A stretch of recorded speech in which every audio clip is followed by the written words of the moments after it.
Il va nous falloir un pain kebab, une poignée de blanc de poulet donc émincé, un demi oignon petit émincé, une feuille de salade coupée en chiffonnade, une demi-tomate, du sel, du poivre, de l'huile d'olive, un mélange d'épices à kebab et du ketchup. Alors sur internet, vous pouvez trouver donc un mélange de saveurs kebab. Alors dedans, il y a des oignons, de l'ail, du laurier, de l'origan, du basilic, du curcuma et du thym. Alors, dans ce paquet, on nous fournit donc directement un petit sac. Et je vais utiliser donc que la moitié, enfin une partie, enfin un tiers des épices pour cette quantité, pour une poignée de poulet émincé.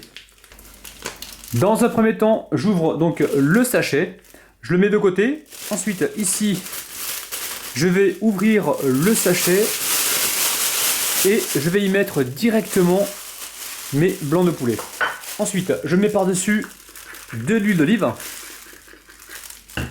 Je vais assaisonner donc avec le sel et le poivre.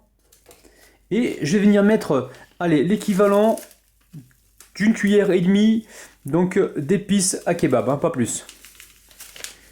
Et ensuite, je vais donc mélanger tout ça et laisser mariner environ 10 minutes.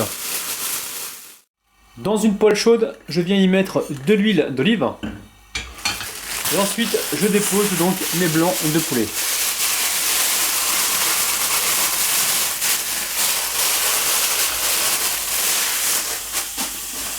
Et là, je mélange avec ma cuillère en bois. Alors les amis, vous n'avez pas la chance de sentir donc cette odeur de kebab, mais je peux vous dire que ça ouvre vraiment l'appétit. Allez, là c'est cuit.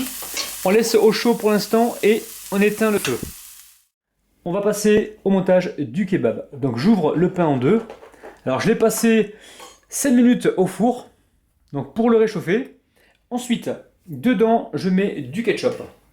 Alors, vous pouvez très bien y mettre de la sauce blanche, hein, si vous le souhaitez.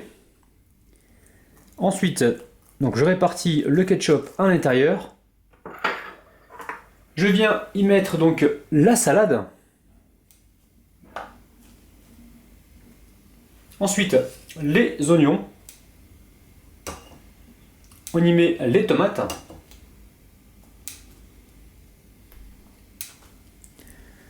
Et ensuite, on vient y mettre donc la viande.